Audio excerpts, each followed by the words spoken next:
So today, instead of a primary source, we're going to look at a key event for APUSH, and that is Pope's rebellion, also known as the Pueblo Revolt. I find this topic really fascinating, especially its central character, Pope.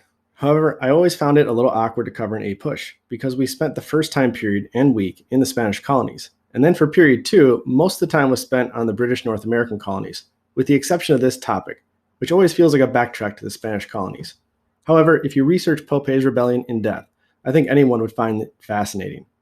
This video is just going to give a brief overview though. So this rebellion occurs in the modern-day American Southwest, specifically New Mexico, which in the 1600s was the Spanish frontier and far from the base of power in central Mexico. There was a trickle of Spanish soldiers and missionaries and settlers that continued to arrive in the area. However, they were vastly outnumbered by the Native Americans, even after diseases ravaged their population. There were many tribes, but overall, two distinct types of Native Americans. First were the more nomadic and warlike Apaches and Navajos, and second were the more settled Pueblos, which is what the Spanish referred to them as. In Spanish, Pueblo means town, so it's like saying townspeople. The Spanish in this region were particularly cruel to the Pueblos in suppressing their religion and demand for labor and crops and encomiendas, and also the Franciscan priests strictly suppressed traditional Pueblo practices. In the mid-1600s, there were some Spanish laws passed for a more humane treatment of Native Americans, but it did not seem to really affect this far-flung region. In the 1670s, an ecological calamity occurred in the region as a long period of drought set in an already dry region. And along with this, the Spanish proved unable to effectively protect the Pueblos from Apache raids. In 1675, major unrest set in amongst the Pueblos after the arrest of 40-plus traditional medicine men. Leaders from various Native American villages set out to Santa Fe to demand the release of these medicine men, who were being beaten and tortured. One prisoner was a medicine man named San Juan, who would become known as Pope.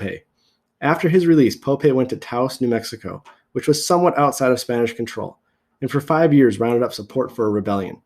Pope promised his fellow Pueblos that the gods would reward them if they could expel the Spanish. The Spanish, already vastly outnumbered, were stretched particularly thin at this point in time dealing with the nomadic Apaches. They could only muster 170 soldiers against the 2,000-plus Pueblos. A massacre ensued, with the Pueblos targeting Spanish government officials, priests, and settlers, with hundreds more fleeing the area.